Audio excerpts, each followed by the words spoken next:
Okay. What is it?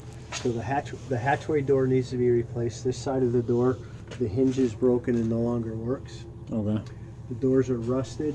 And then the other issue is the door is set just a little bit below the level of the parking lot, and that allows water to come down in through the foundation of the hatchway. And it's evident from a few locations.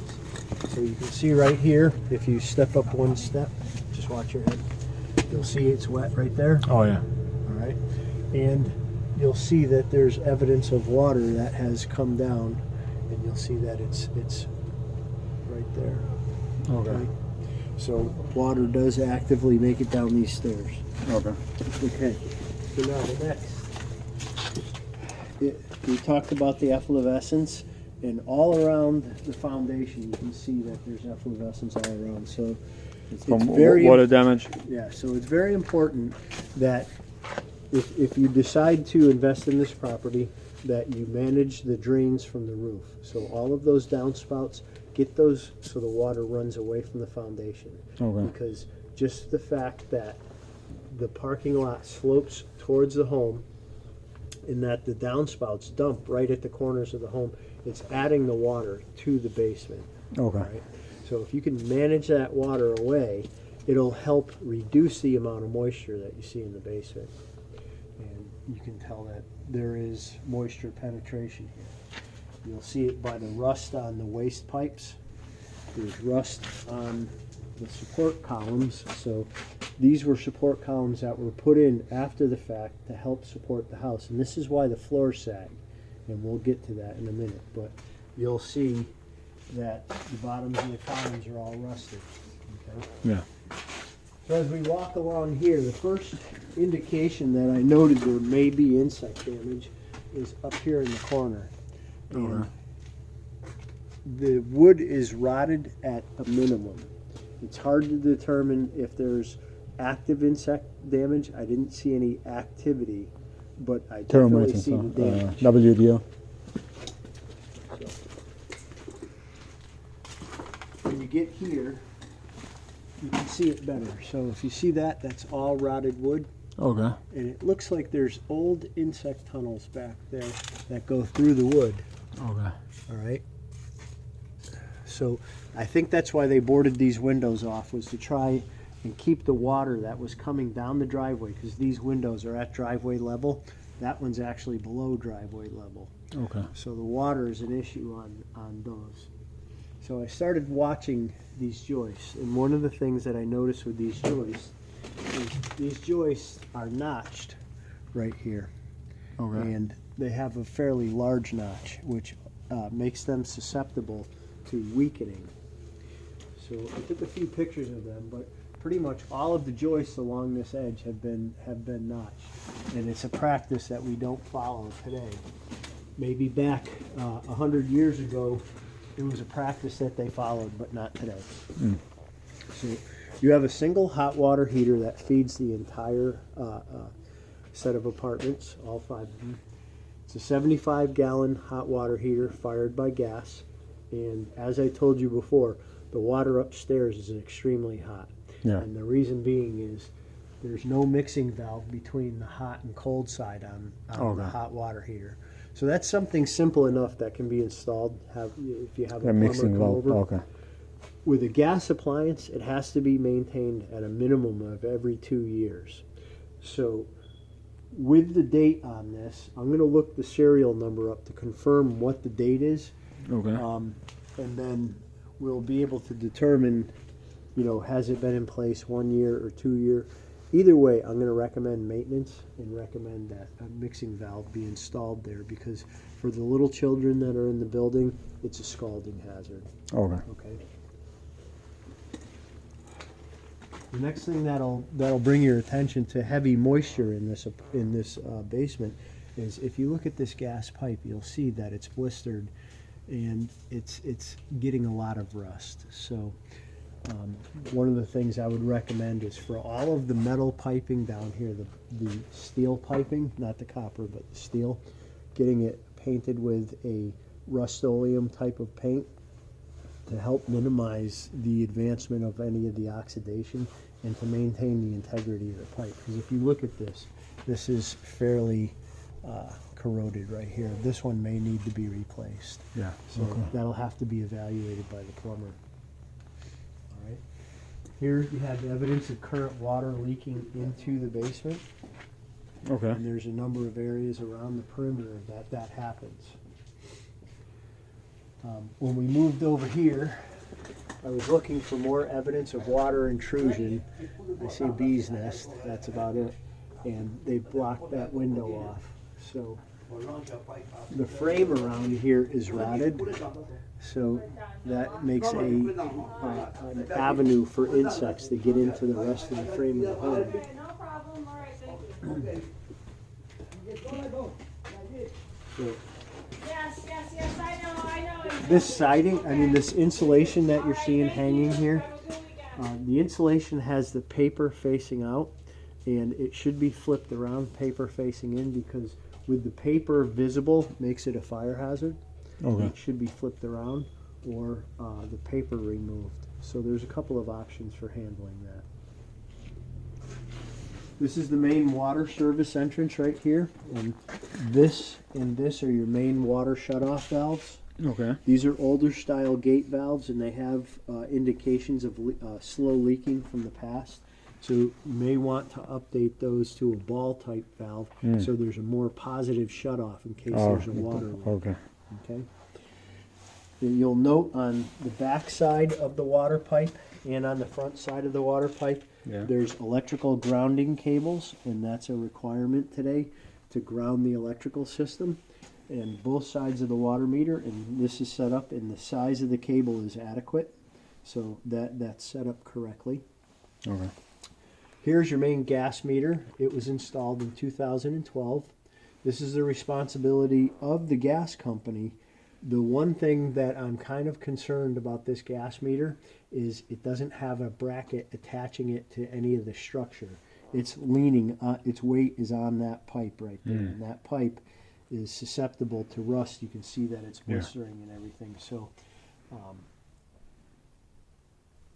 the weight of this meter on that pipe's not a good scenario. So I'd recommend, having the gas company come in and maybe putting a bracket in on the wall and attaching the gas meter to it to support the weight versus having the weight supported solely on that pipe. Okay. So as I was walking around, I wanted to determine what's causing the sagging in the floors upstairs. So when I got here, this is where I found the answer. So if you stand right here, and you look right there, this is an old beam for the house, but you see how it's split right there? Yeah. All right.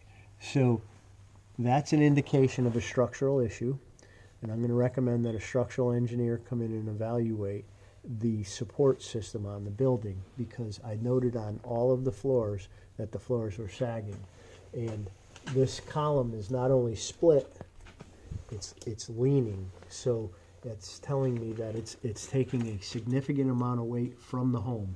Okay. Now, they supported part of it over here with another beam and some steel columns, but they didn't run that support all the way over to help manage the structure. So as I looked at this further, you'll see further back there that they have another set with a short beam there, and then they have some wooden ones there. So that tells me that they're aware of a structural issue and the movement of the home. But more importantly, as I was walking around looking at some of these things, one of the things that I noted was when I got here that this masonry column is deteriorating, and there's very little supporting it right there. So right here is a potential weak spot in the structure, and that one is also deteriorating. Yeah. So this needs to be evaluated and looked at by somebody that has a structural engineering background.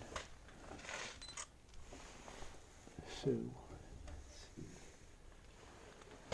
when I looked in here, that's earth right there. That's the outside earth and that's where they poured the concrete on top, so there's no support on the outside of that, and the earth is starting to push in, and the ground, the earth to ground, earth to the wood structure contact creates an avenue for insect infestation. So that needs to be corrected, or at least should be managed.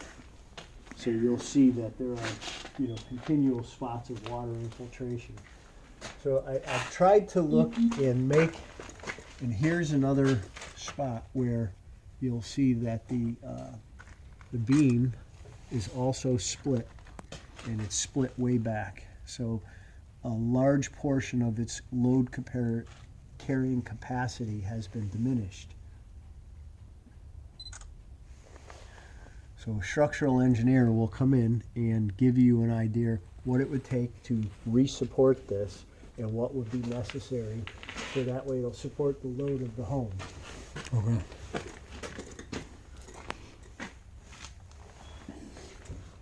So here at the bottom, we've got a little bit of vegetation starting to grow through. Some of the dirt's coming through the foundation, and some of the vegetation's growing through. Now, this is most likely one of the older service cables. I have to assume that it's live because I can't tell otherwise. Most likely it's not, but I have to assume that it's live, so I got to recommend that goes into a junction box, so that way none of the kids from upstairs come down here and play and potentially get injured. The other thing that I noted was, in the past they drilled some holes through the joist here, which weakens that joist. And it would be okay if they had one hole or two holes, but this hole is too close to the bottom third of the joist, and that hole is too large.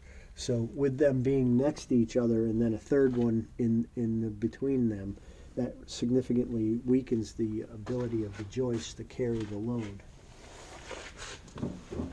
If you come to this panel, this is one of the sub panels, and it's missing its filler plates. So this is all live electricity. Somebody could stick their finger in there and get electrocuted. So I got to recommend filler plates for that. And this one has the filler plates.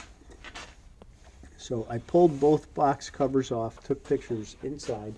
There's rust inside, and that is most likely from the water intrusion that's happening inside the basement here. And there's a couple of knockouts in each of the boxes that are missing, so I'm going to recommend that they get plugged.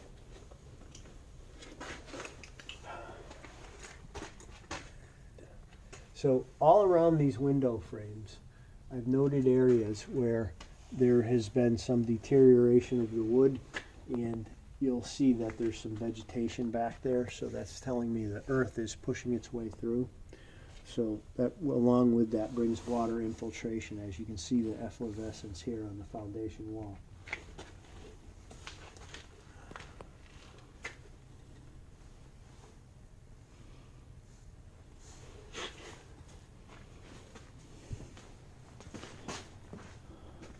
So as I made my way over to this corner, I was looking at all the beams, looking at its integrity, just to make sure that I'm not seeing any issues where we may have any insect infiltration or anything, and it's been really difficult to determine with the insulation in place. When I got over here, this is where I wanted to really take, and that's why I spent time looking in these crawl spaces, to try and determine if I could see any areas where there was any issues. And I see a lot of spider nests, but I don't see any termite activity in this area of the building. However, there's a lot of moisture in here, and that moisture is being transmitted into the apartment above. So one of the recommendations would be to put a plastic vapor barrier on the dirt floor down here to help minimize the intrusion of that water up into the frame and into the apartment above. Okay. So as we moved over here, Now I look here and you can see the past water intrusion that comes in this building, but you'll also see the deterioration of these support columns.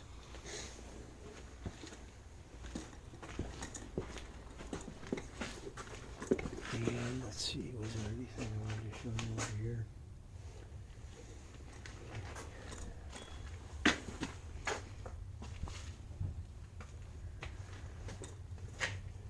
So when we got here, what's happened is over time, as the old cast iron waste pipe has deteriorated, they've replaced it with different types of piping material.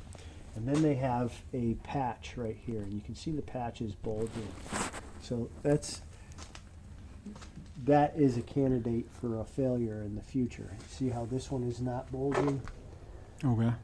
but this one is. So I would definitely look at that. And then if you come over here, you'll see this valve is leaking and is corroded, and this valve is also leaking. It's not as bad as that one, but you'll see this is somebody's bathtub upstairs, and there's been some past water damage from the bathroom. Okay.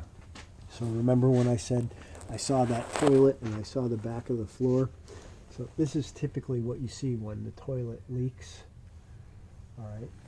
And there's another bathtub. So here you got an active leak in the bathtub.